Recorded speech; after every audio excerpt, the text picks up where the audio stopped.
Hi, my name is Olivier Proulx, senior producer here at Eidos-Montréal. For the past few years, we've had the privilege to work on our version of Marvel's Guardians of the Galaxy and reimagine it into a single-player, story-driven, third-person action-adventure game.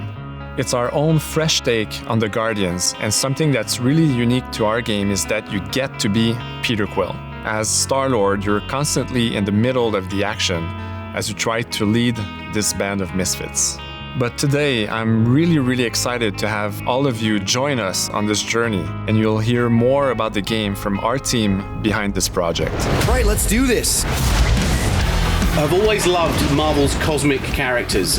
Growing up as a kid, I read them, enjoyed them, loved them. I had the opportunity to write for Marvel on some of their cosmic titles. I went back with the help of Bill Rosemann, the editor, and kind of cherry-picked characters from Marvel's past. The opportunity here was to build a team, but to make it all underdogs, so that the reader would think, oh my gosh, how is this team going to survive? And that became the Guardians of the Galaxy comic, which we loved working on. I remember the first time that the Marvel crew came to Montreal, we were showing them the design of the characters, how they would look, and they stayed silent. I don't know if it's a minute, but in my head it was a minute. I was like, oh my God, like they hate it. We realized how much that Marvel and Eidos-Montréal share and have in common, and that we knew the Guardians were in perfect hands. Looking at the samples that Eidos were kind enough to show me, I think he's fantastic and absolutely in the spirit of what these characters are. What makes the gameplay experience unique to me is no matter in what phase of the game you are, whether you're in exploration or you're fighting, the Guardians are constantly around you and you never feel alone. While you're the leader, the Guardians will also challenge you and make decisions on their own, and you will have to adapt to it. You are literally part of the Guardians of the Galaxy. The decisions you'll make will have lighthearted to haunting repercussions, and the game will react to what you do and say. Gamora, no killing teammates! Says who? It's literally in your contract! I made no such commitment.